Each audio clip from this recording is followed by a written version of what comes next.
Subscribe करें हमारे YouTube channel साधना gold को और पाएं वीडियोस सबसे पहले। बेल आइकन दबाना ना भूलें।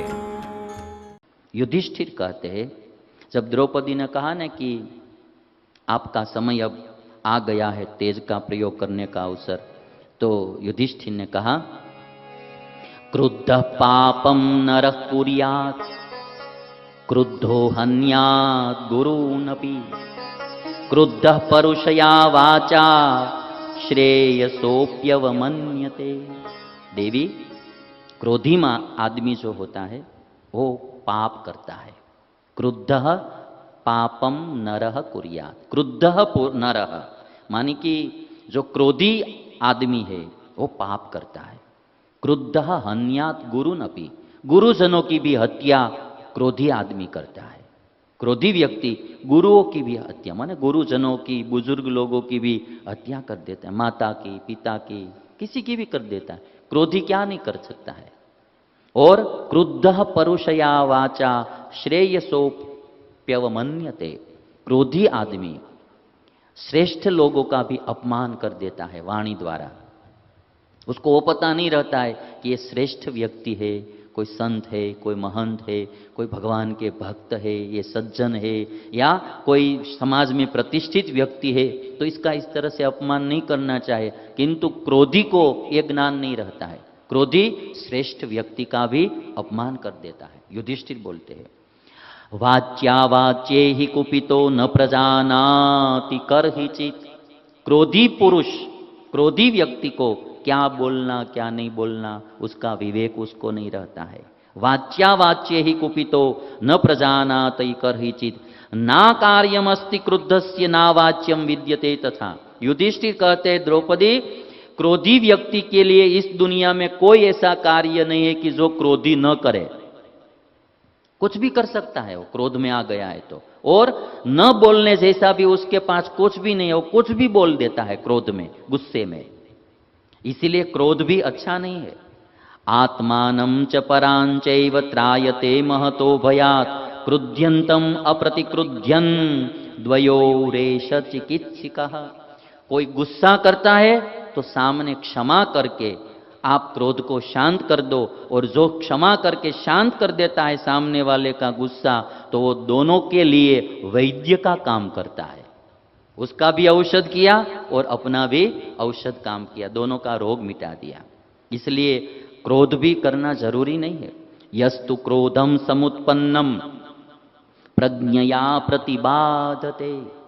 यदि किसी को क्रोध आ गया, उत्पन्न हो गया शरीर में, किंतु सत्संग द्वारा, कोई अच्छी समझ द्वारा, बुद्धि द्वारा उसको दबा देता है, क्रोध को, गुस्सा को, तो कहते यस्तु क्रोधम समुत्पन्नम प्रज्ञया प्रतिबाधते, बुद्धि के द्वारा उसको दबा देता है।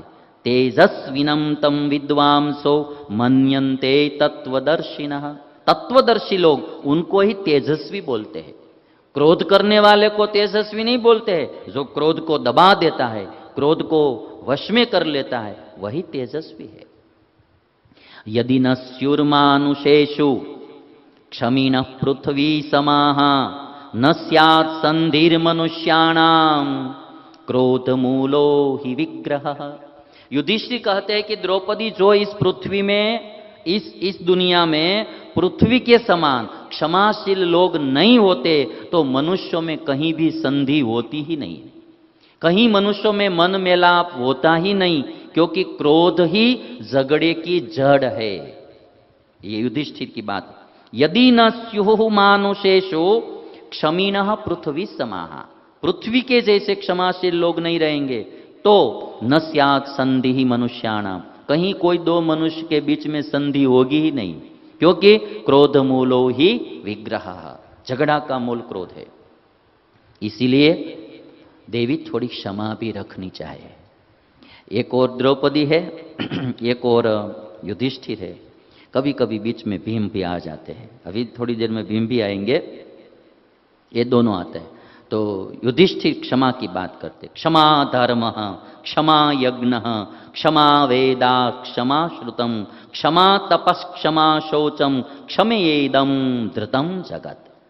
है ना। धर्म भी क्षमा है, क्षमा यज्ञ है, क्षमा वेद है, क्षमा ज्ञान है, क्षमा तप है, क्षमा सदाचार है, और क्षमा से ही ये पृथ्वी धारण की गई है।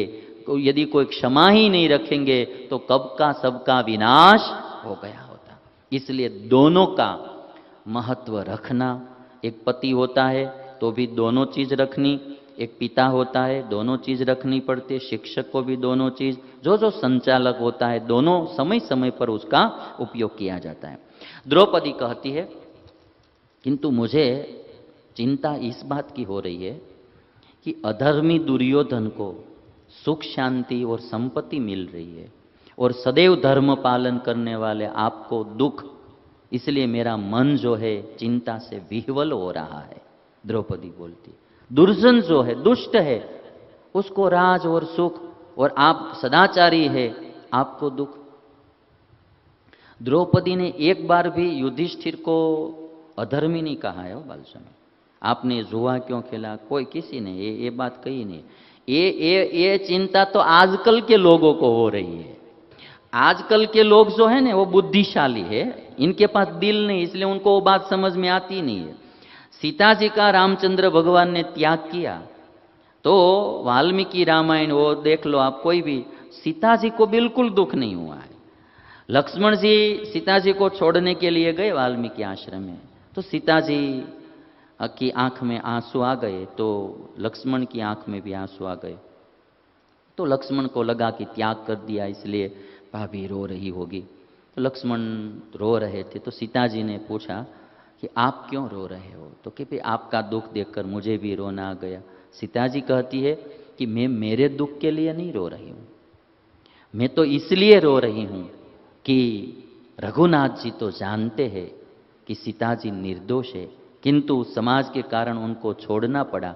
आज मेरा त्याग करके भी वो बहुत दुखी हो रहे होंगे, उनका दुख याद करके मैं रो रही हूं।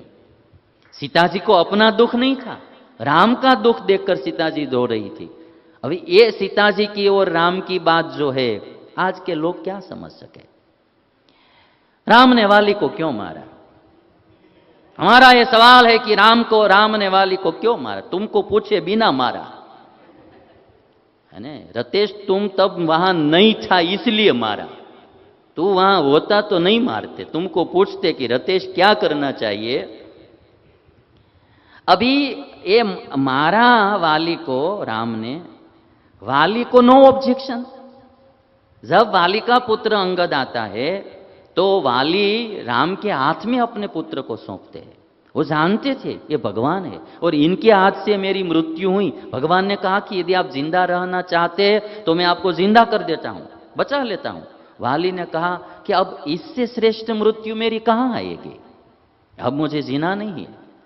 अपने भाई के साथ कितना द्वेष था सुग्रीव के साथ, जो उसके माला पहनी थी वो माला भी उनको दे दी भाई को, और पुत्र को राम के हाथ में सौंप दिया।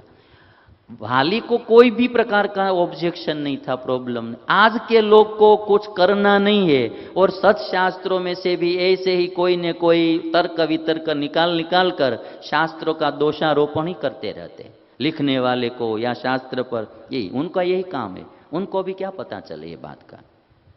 ये 5 पांडव थे, द्रौपदी थी, द्रौपदी ने कभी ऑब्जेक्शन, यदि ऐसा ही कुछ हुआ होता उसके मन में तो धृतराष्ट्र ने कहा कि मांग लो, तो कहती नहीं मुझे दासी में इसे मुक्त कर दो, नहीं मेरे पति को मुक्त करो।